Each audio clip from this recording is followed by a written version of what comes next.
Hey folks, JD here, and I thought today we'd have another little look at this guy. This guy really quite intrigued me. He's a lovely little quadcopter. Was new to the market. It has the newer shape of the Syma quadcopters, same as the X5UW and X5UC.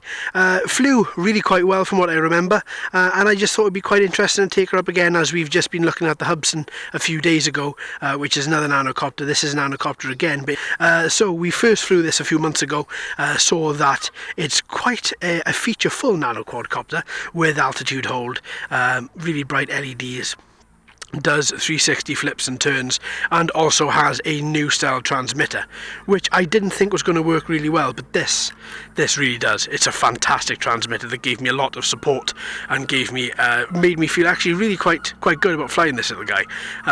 So here we go. So without further ado, folks, let's take to the skies. Right, so let's power on, hold and press and hold. Then, yeah, you can see the LEDs underneath there now flashing.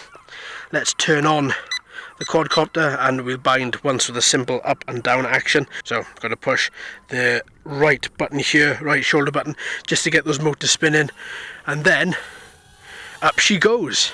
Now, as I said, this quadcopter does come with altitude hold, where she does just stay at a particular level. It does mean, though, it doesn't mean that she's going to stay totally still. As you can see, she will stay at a level, but she will move, because that is the way that the wind is blowing.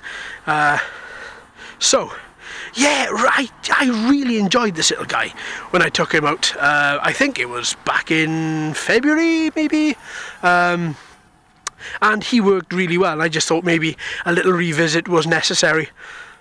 And he is lovely, really nice. This transmitter, though, this is by far the best part.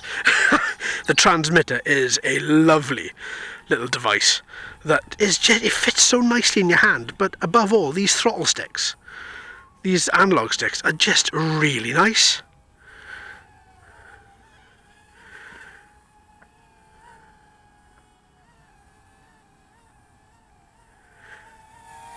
And you know me, folks, I don't like loud motors, and these motors are so quiet. They really are. Yes, really nice. Again, they've got Syma have a premium range, I feel, in this particular quadcopter for the nano sector. Likewise do Hubsan with the H107L.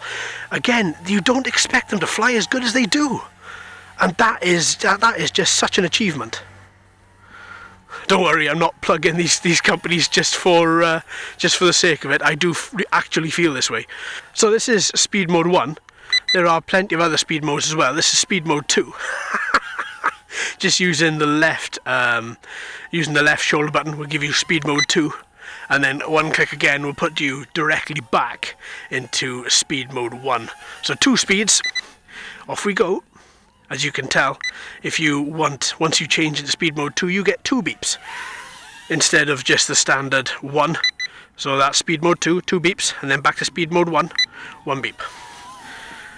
Oh, so good, so much fun, just absolutely incredible amounts of fun. And if you wanted to fly it indoors, I'm sure that would be something that this quadcopter could handle, because above all, the quadcopter is a nanocopter. She's not going to fly out of control easy. Her movements on speed mode 1 are really quite simple. There's nothing fast about it. It's just really nice, really controlled. It's just a really nice quadcopter. Just flying through the air, not a care in the world, this little guy. Fair play. And again, transmitter range. This is something that I've had, especially in this little paddock. I like it in here, and I've often had with these smaller guys a little bit of issue when they get down to say halfway. This guy doesn't have that issue at all. Transmitter is fully locked on. There's proper amount of signal. It's quite nice that this particular quadcopter doesn't come with its own proprietary charger. It just comes with a standard micro USB. So there we are. Alright then, let's bring him in.